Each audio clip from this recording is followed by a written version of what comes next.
नमस्कार दोस्तों, मैं अनिल होता आप सभी का बहुत बहुत स्वागत करता हूं अपने चैनल मल्टीपल चर्चा में। दोस्तों, आज के इस वीडियो में हम एक एग्ज़ाम पे कुछ क्वेश्चंस पूछे गए थे उसके चर्चा करेंगे। अभी 28 को एक एग्ज़ाम हुआ था छत्तीसगढ़ लोक सेवा आयोग की तरफ से। उस एग्ज़ाम को लिया गया था बीमा चिकित्सा अधिकारी 2020। उस एग्ज़ाम में पंचायत राज व्यवस्था से कुल 7 प्रश्न पूछे गए थे। उसका विश्लेषण, उस पर चर्चा हम इस वीडियो में करने जा रहे हैं। दोस्तों, एक बात देखने में आ रही है कि अभी जो एग्ज़ाम्स हो रहे हैं उसमें पंचायत राज व्यवस्था को बाकी किसी अन्य जो मेन सब्जेक्ट सब अपन पढ़ते हैं उसकी तरह पंचायत राज व्यवस्था से भी 6 या 7 क्वेश्चन लगभग अनिवार्यतः वो कंटिन्यूसली पूछ रहा है। तो कहने का मतलब कि विशेष तौर पर उसको तवज्जो दिया जा रहा है। ठीक है दोस्तों, तो बिना कोई विलंब किए इस चर्चा को प्रारंभ करते हैं। तो सबसे पहला प्रश्न अगर हम देखें तो उसमें वो पूछता है कि जिला पंचायत के अध्यक्ष का निर्वाचन कौन करता है। ये उसके पहले भी एग्जाम हुआ था, उसमें भी ये प्रश्न को उसने पूछा था, थोड़ा बहुत इधर उधर करके। बाकी प्रश्न सेम था कि जिला पंचायत के अध्यक्ष का निर्वाचन कौन करता है। इसमें 4 विकल्प वो दे रहा है। पहला तो कहता है जिला पंचायत के सदस्य करते हैं, या जिला पंचायत के पदेन सदस्य करते हैं। तीसरा में कहता है जिला पंचायत के निर्वाचित सदस्य करते हैं, या फिर जिले के ग्रामीण मतदाता। इस तरह से ABCD करके 4 विकल्प वो बना रहा है। तो जिला पंचायत के सदस्य करते हैं, ये बात तो सही है, लेकिन क्या इससे और सटीक हो सकता है क्या, वो भी देख सकते। पदेन सदस्य कह रहे हैं, पदेन सदस्य ने निर्वाचित सदस्य करते हैं। जिला पंचायत के जो निर्वाचित सदस्य हैं वही जिला पंचायत के अध्यक्ष का करते हैं, अध्यक्ष का निर्वाचन करते हैं। हम पिछले एक वीडियो में भी हमने इस बात की चर्चा की थी, क्योंकि सदस्य तो पदेन सदस्य भी होते हैं और जो निर्वाचित सदस्य हैं वो तो होंगे ही, पदेन सदस्य भी होते हैं, और अब तो मनोनीत सदस्य की व्यवस्था भी है। तो इसमें जो अध्यक्ष का चुनाव करेंगे वो निर्वाचित सदस्य के द्वारा ही किया जाता है। ठीक है दोस्तों, तो इस जो प्रश्न का सही विकल्प होगा विकल्प C, जिला पंचायत के निर्वाचित सदस्यों द्वारा अध्यक्ष का निर्वाचन किया जाता है। ठीक है दोस्तों, अगला प्रश्न देखते हैं। अगला जो प्रश्न है उसमें पूछता है कि कितने प्रतिशत सरपंच जनपद पंचायत के पदेन सदस्य होते हैं। कितने प्रतिशत सरपंच जनपद पंचायत के पदेन सदस्य होते हैं। तो मित्रों, अगर आपको याद होगा तो वो जो जनपद पंचायत का गठन, उसकी संरचना वाले जो वीडियो में हमने इस पर विस्तार पूर्वक चर्चा किया था कि जो कुल जनपद पंचायत के क्षेत्राधिकार में, क्षेत्र के अंतर्गत जितने भी ग्राम पंचायत आते हैं उन सभी ग्राम पंचायतों के सभी सरपंच को 5 भागों में बांटा जाता है, जिसको अपन पंचमांश कहते हैं। तो एक पंचमांश जो है 1-1 वर्ष की अवधि के लिए वो जनपद पंचायत के पदेन सदस्य होते हैं, ऐसा हमने चर्चा किया था। तो पंचमांश का मतलब होता है 1/5, यानी कि अगर प्रतिशत में ये पूछ रहा है तो 20% होगा, 20% होगा। तो इसमें जैसे वो कह रहा है कि 20% या 25% या 50% या 100%, 100% वो पूछता है। तो हम जानते हैं कि कुल सरपंचों का एक पंचमांश 1-1 वर्ष की अवधि के लिए पदेन सदस्य होते हैं जनपद पंचायत के। तो इस प्रश्न में जो विकल्प दिए उसके हिसाब से इसको देखें तो 20% वाला जो विकल्प है, विकल्प A, वो सही आंसर होगा। अगला एक प्रश्न देखते हैं। कहता है अविश्वास प्रस्ताव जनपद पंचायत के अध्यक्ष के विरुद्ध पारित करने के लिए कितना बहुमत आवश्यक है।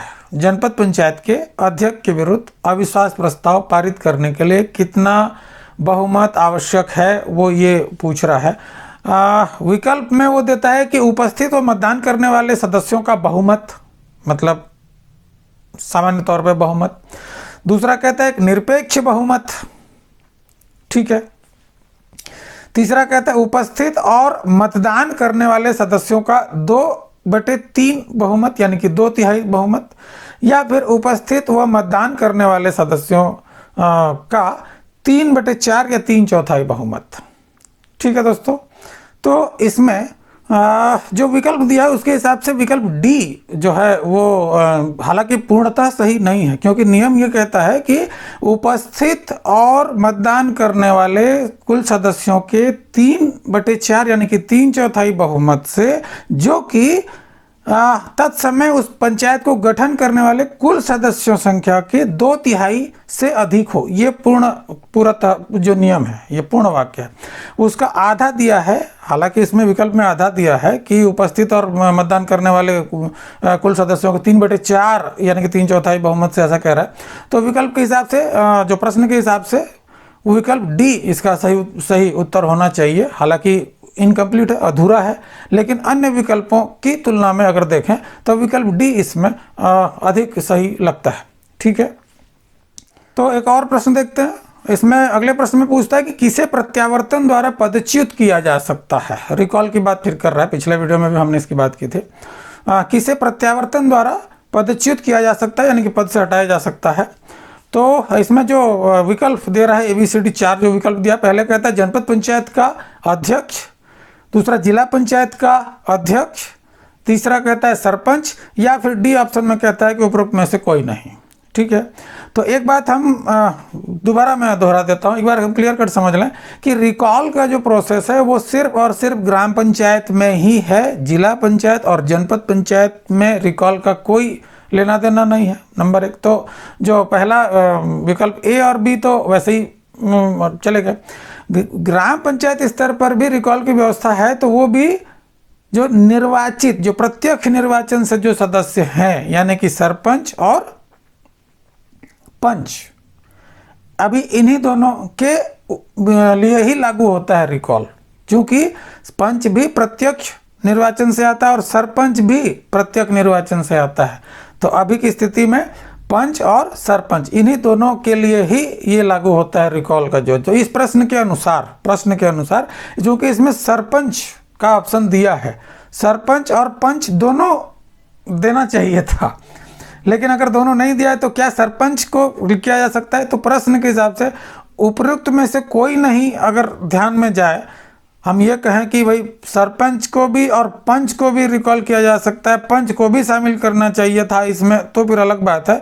बाकी प्रश्नानुसार मुझे लगता है कि सरपंच जो विकल्प सी है वो इसका सही आंसर होगा।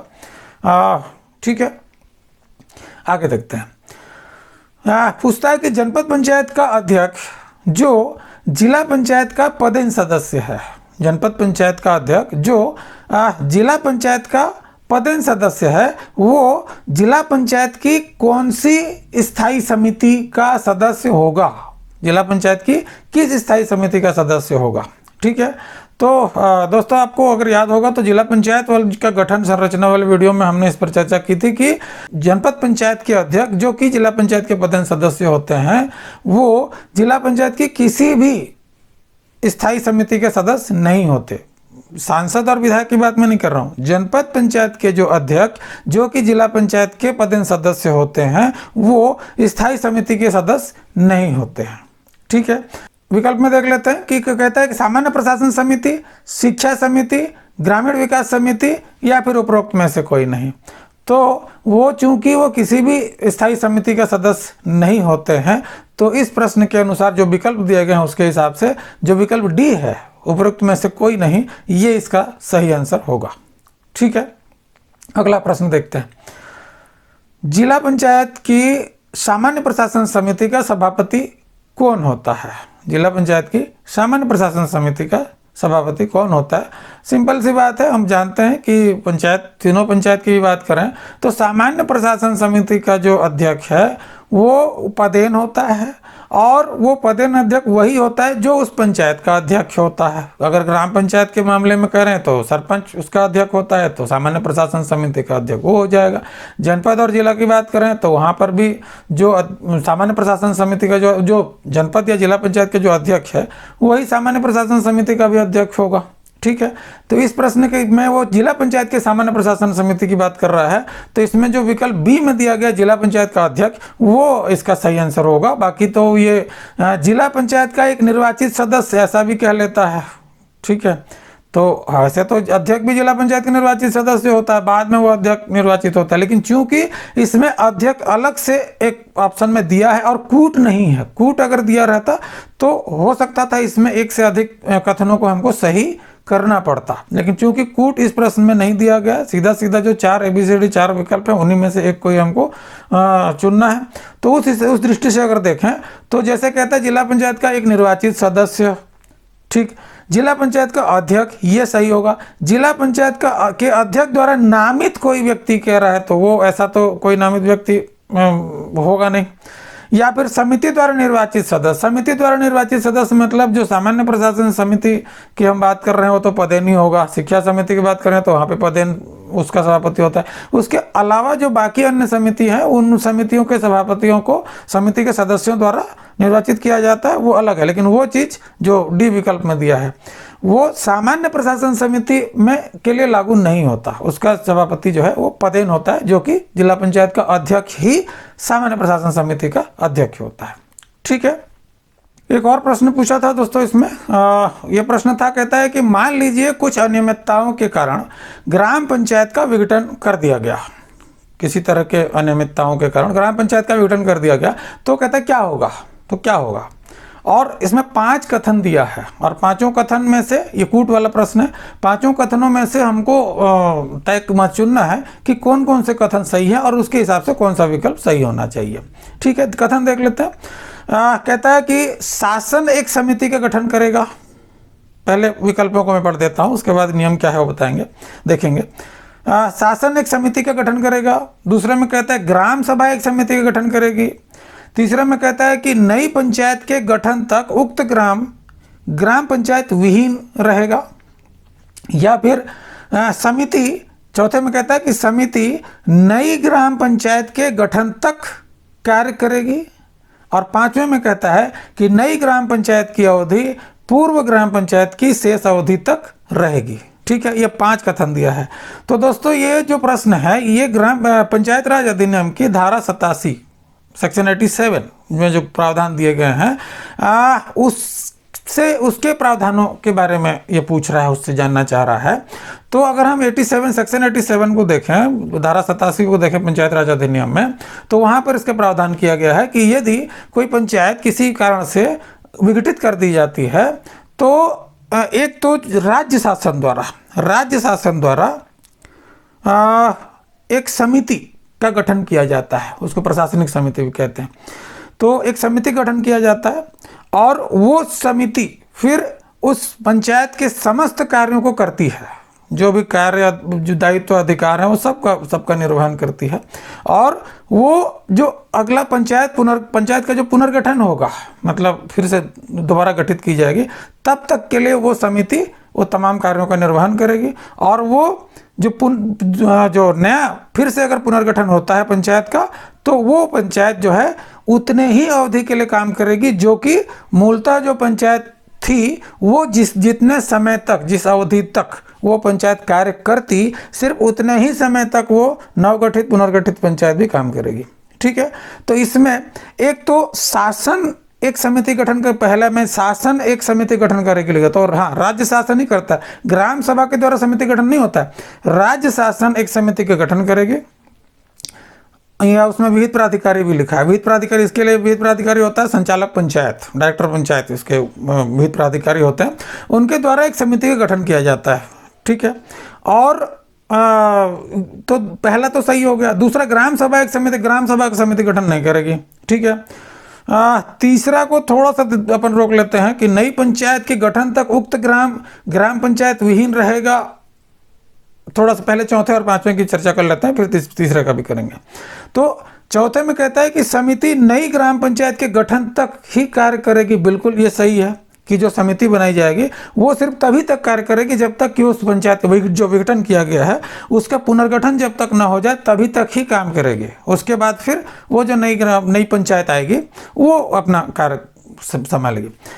5वें में कहता है नई ग्राम पंचायत की अवधि पूर्व ग्राम पंचायत की शेष अवधि तक ही रहेगी। बिल्कुल ये सही है। ठीक है, मतलब जो पुनर्गठन होगा, जो नवगठित जो पंचायत होगी वो उतने ही समय के लिए, उतने ही अवधि के लिए वो कार्य करेगी जितना कि जो पहले जिस पंचायत को विघटित किया गया है वो अगर विघटित नहीं हुई रहती तो वो जितनी अवधि तक के लिए वो कार्य करती, सिर्फ उतने ही अवधि के लिए ये नवगठित जो बची हुई शेष अवधि है उतने ही अवधि के लिए ही ये पंचायत नवगठित जो पुनर्गठित पंचायत है ये काम करेगी। तो इसमें हम देखते हैं कि पहला सही है, दूसरा सही नहीं है, ठीक है, ग्राम सभा समिति गठन नहीं। चौथा और पांचवा भी सही है, तो पहला सही, चौथा सही और पांचवा सही, ठीक है। चूंकि विकल्पों में 3-3 ही दिया है, दूसरा चौथा पांचवा या तीसरा चौथा पांचवा या पहला चौथा पांचवा या फिर पहला दूसरा चौथा, तो 3-3 ही दिया है। मैं तीसरे की बात इसलिए अलग से करना चाह रहा था कि ये कह रहा है नई पंचायत के गठन तक उक्त ग्राम पंचायत विहीन रहेगा, ठीक है, ग्राम पंचायत विहीन रहेगा वो कह रहा है।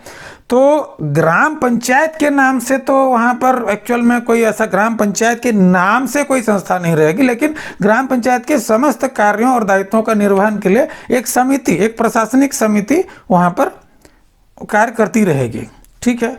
तो ग्राम पंचायत के नाम से भले ही नहीं रहेगा, उस हिसाब से अगर कोई किसी को लगे कि हाँ ये विकल्प भी सही होगा तो फिर अलग बात है। बाकी ग्राम पंचायत के नाम से न रह करके उसके स्थान पर एक प्रशासनिक समिति कार्य करती रहेगी, ठीक है। तो इसको हमको थोड़ा सा साइडलाइन करना पड़ेगा, ठीक है, विकल्प के हिसाब से भी। तो पहला, चौथा और पांचवा ये पूरी तरह से सही है।